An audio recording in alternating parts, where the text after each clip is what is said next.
হ্যাঁ, আজকে কি রান্না হচ্ছে? আজকে এই ডিম। ডিমের ঝোল। আচ্ছা, ডিমের ঝোল। হ্যাঁ, আর আর ফুলকপি আলু ভাজা। আর এই ফুলকপি আলু ভাজা সিদ্ধ করে রেখেছো, তাই তো? আর এই যে ডিম ভেজে রেখেছো হ্যাঁ। সিদ্ধ করে, হ্যাঁ। এটা তরকারির মধ্যে যাবে। হ্যাঁ। আর ভাত হয়ে গেছে। হ্যাঁ। আর আর আর কিছু করছো? ডাল করছো? ডাল একটু করবো। আচ্ছা, ডাল করবে। ডালও হবে এদিকে। এদিকে আলু আলু কষা কষা। মা আজ একটা কাজ করো না, ডাল তো আছেই, একটু ডিমটা একটুখানি ইয়ে করো না, একটু মানে কষা কষা করো, বেশি ঝোল ঝোল রাখবে না, বুঝলে তো? ডালটা তাহলে আছে, ডালটা ঝোলের কাজ করে দেবে। হ্যাঁ, তাহলে আর এই ডিম দিয়ে একটুখানি হালকা ঝাল ঝাল মতো করো। আর একটু ভাজা রয়েছে আর ডাল তো রয়েছে, কি বলো? ভাত তো প্রায় হয়েই গেছে। হ্যাঁ। হ্যাঁ, বাহ। তো বন্ধুরা, ওইদিকে ভাত হয়ে গেছে, ডাল হবে, আর এখানে হচ্ছে এই তরকারিও প্রায় এটা হয়ে গেলে, কষানো হয়ে গেলে ডিমটা দিলে হয়ে যায় তোমার, হ্যাঁ। হয়ে যাবে। আর জল দিলে হালকা, ওখানে ভাজার জন্য সব সেদ্ধ করে রেখে দিচ্ছি ফুলকপি আর আলু। যাই হোক, শীতের সিজন পড়ে গেছে বন্ধুরা, এখন প্রায় সময় তোমার ফুলকপি দেখতে পাবে রান্নায়। তো আবার তো মূলও হবে নাকি?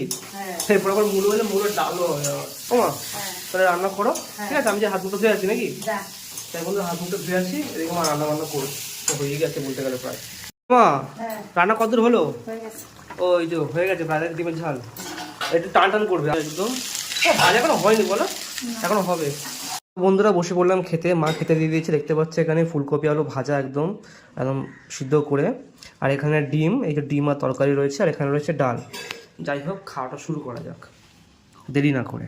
তো ডিমটাকে পাশে রাখি, ডালটাকে পাশে রাখি, একটু ভাজা দিয়ে খেতে হবে প্রথম পাতে। একটু ভাজা একদম ভালো করে ভাতের সাথে মেখে নিতে হবে একদম চটকে, তারপরে এরকমভাবে খেতে হবে।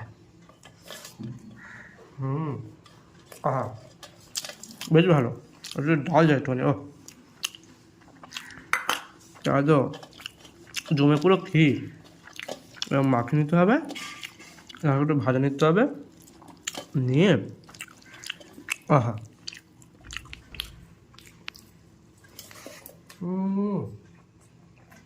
তো বন্ধুরা, এবার খাবে ডিমের ঝালটা দিয়ে। ঝাল না, ঝোলও বলা যায় অবশ্য, মাখিয়ে একটু টানাতে বলেছিলাম।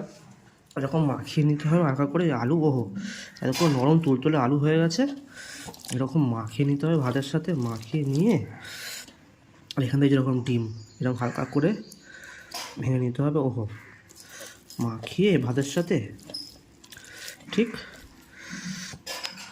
খেতে হবে।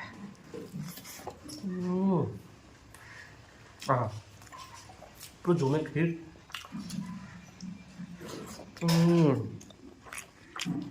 তো বন্ধুরা, আজ দুপুরে খাওয়া তো ডিম তরকারিতে জমে গেল।